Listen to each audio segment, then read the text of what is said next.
بسم اللہ الرحمن الرحیم۔ سعدہ بنت سلبہ اپنی قوم سے ملاقات کے لیے اپنے بیٹے زید بن حارثہ کے ہمراہ روانہ ہوئی۔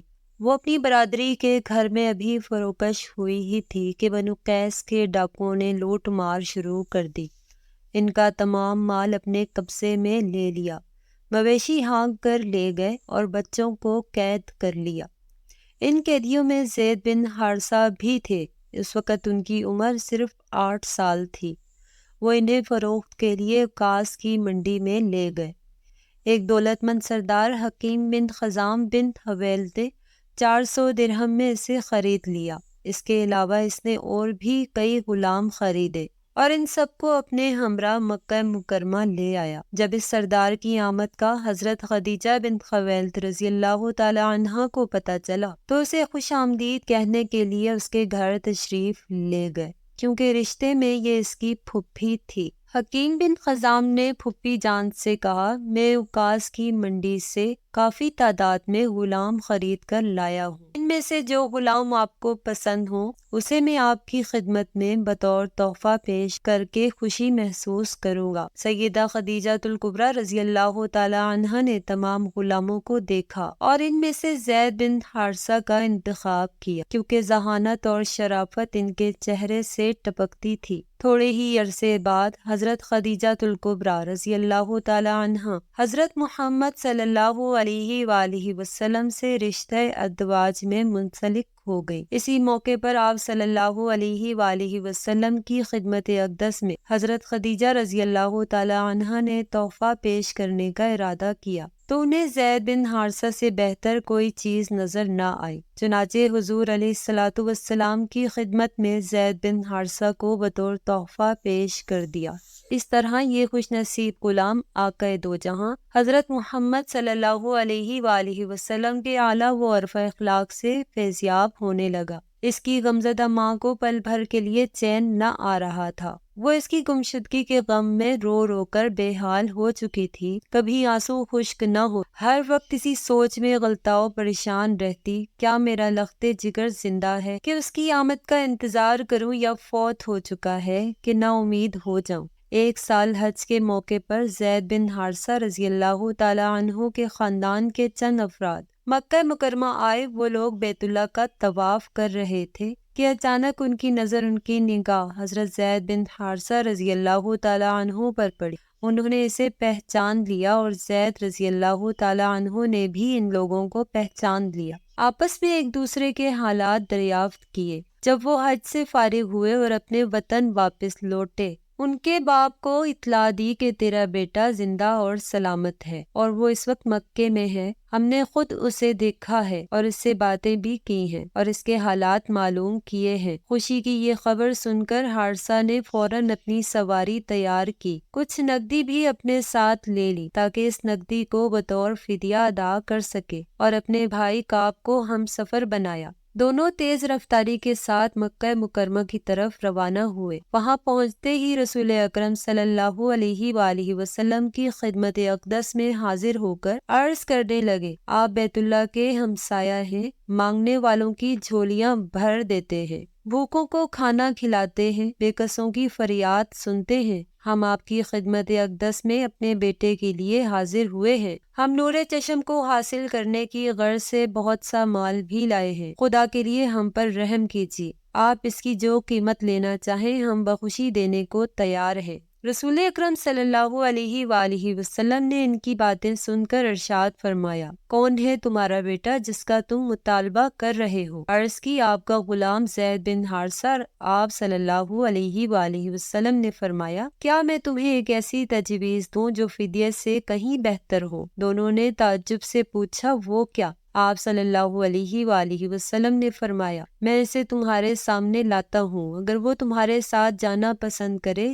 جانا چاہے تو اسے اختیار ہے، بڑی خوشی سے لے جائیں، میں اس کے بدلے میں آپ سے کچھ بھی نہیں لوں گا، لیکن اگر اس نے میرے پاس رہنے کو ترجیح دی تو پھر میں اسے تمہارے ساتھ جانے پر مجبور نہیں کروں گا۔ یہ تجویز سن کر دونوں خوشی سے بولے، آپ نے خدا لگتی کہی ہے، آپ نے عدل و انصاف کا حق ادا کر دیا ہے، ہمیں آپ کی یہ تجویز منظور ہے۔ رسول اللہ صلی اللہ علیہ وآلہ وسلم نے حضرت زید رضی اللہ تعالی عنہ کو بلایا اور دریافت فرمایا یہ دونوں کون ہے؟ عرض کی یہ میرا باپ حارث بن شرجیل ہے اور یہ میرا چچا کعب ہے۔ آپ صلی اللہ علیہ وآلہ وسلم نے فرمایا میری طرف سے تمہیں اختیار ہے کہ ان کے ساتھ چلے جاؤ یا میرے پاس رہو۔ حضرت زید بن حارثہ رضی اللہ تعالی عنہ نے یہ فرمان سنتے ہی بغیر کسی تردد کے عرض کی حضور میں تو آپ کے ساتھ ہی رہوں گا۔ باپ نے بیٹے کے منہ سے یہ کلمات سنے تو کہا زید بڑے افسوس کی بات ہے، کیا تو اپنے ماں باپ پر غلامی کو ترجیح دیتا ہے؟ زید نے کہا ابا جان میں نے یہاں حضور صلی اللہ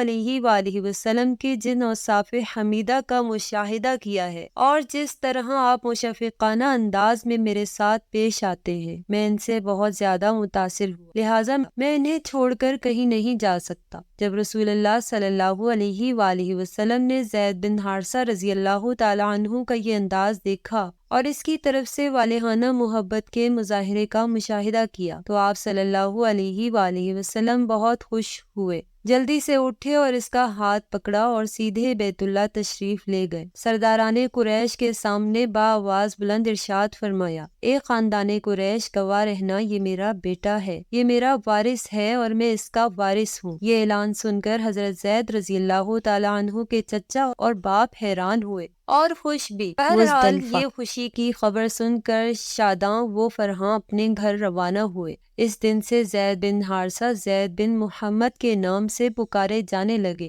حضرت صلی اللہ علیہ وآلہ وسلم کے اعلان نبوت کے بعد حضرت زید کو زید بن محمد کے نام سے پکارا جاتا رہا، یہاں تک کہ قرآن مجید میں اللہ تعالیٰ کا حکم نازل ہوا وَادْعُوهُمْ لِآبَائِهِمْ۔ اس خداوندی کے نزول کے بعد آپ کو زید بن حارثہ کے نام سے پکارا جانے لگا۔ حضرت زید بن حارثہ رضی اللہ تعالی عنہ نے جس وقت رسول اکرم صلی اللہ علیہ وآلہ وسلم کو اپنے ماں باپ پر ترجیح دی تھی اس وقت یہ علم نہ تھا کہ انہوں نے کون سی غنیمت حاصل کی، وہ یہ بھی نہ جانتے تھے کہ حضرت صلی اللہ علیہ وآلہ وسلم مرتبے پر فائز ہونے والے ہیں، یہ آپ کے سر پر نبوت اور رسالت کا تاج رکھا جائے گا اور آپ کو پوری دنیا کی رہنمائی کے لیے رسول بنا کر بھیجا جائے گا۔ انہیں یہ کبھی خیال تک نہ تھا کہ ایک دن ایسا آنے والا ہے جس میں آسمانی حکومت روئے زمین پر قائم ہوگی اور خطۂ ارض کو عدل و انصاف اور امن و سکون کا گہوارہ بناتے ہیں اور انہیں اس عظیم سلطنت کے عالی شان محل کی پہلی اینٹ بننے کا شرف حاصل ہوگا۔ بلا شبہ یہ اللہ تعالیٰ کا کرم ہے، وہ جسے چاہے ادا کرتا ہے اور اللہ تعالیٰ بڑا ہی فضل و شرف والا ہے۔ حبیب کبریا صلی اللہ علیہ وآلہ وسلم کو اپنے ماں باپ پر ترجیح دینے کے بعد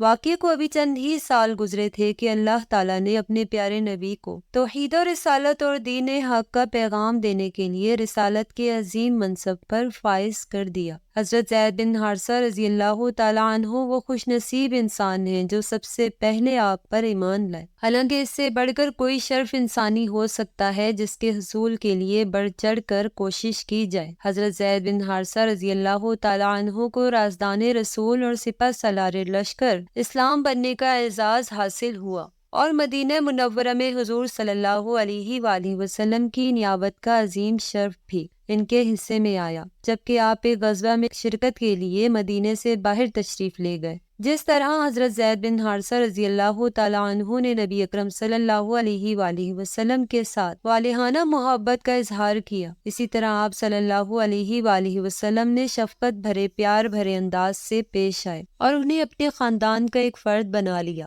جب کسی مشن کے لیے حضرت زید رضی اللہ تعالیٰ عنہ روانہ ہوتے تو آپ صلی اللہ علیہ وآلہ وسلم ان کے لیے دعا کرتے، جب اس مشن سے واپس لوٹتے تو آپ دلی مسرت کا اظہار کرتے۔ ام المومنین حضرت عائشہ رضی اللہ تعالیٰ عنہ حضرت زید رضی اللہ تعالیٰ عنہ کا رسول اکرم صلی اللہ علیہ وآلہ وسلم کے ساتھ ایک ملاقات کا منظر بیان کرتے ہوئے فرماتی ہیں، ایک دفعہ کا ذکر ہے کہ زید بن حارثہ ایک سفر سے واپس مدینہ منورہ آیا۔ رسول اکرم صلی اللہ علیہ وآلہ وسلم میرے گھر میں تشریف فرما تھے، انہوں نے دروازے پر دستک دی، آپ جلدی سے دروازہ کھولنے کے لیے دروازہ کھولا تو سامنے زید بن حارثہ رضی اللہ تعالیٰ عنہ کو کھڑے پایا۔ آپ کی خوشی کی کوئی انتہا نہ رہی، انہیں گلے لگایا، ماتھا چوما۔ بخدا میں نے پوری زندگی اس طرح کسی صحابی کو خوش آمدید کہتے ہوئے نہیں دیکھا، اسی لیے حضرت زید بن حارثہ رضی اللہ تعالیٰ عنہ مسلمانوں میں حبیب رسول صلی اللہ اللہ علیہ وآلہ وسلم کے نام سے معروف تھے،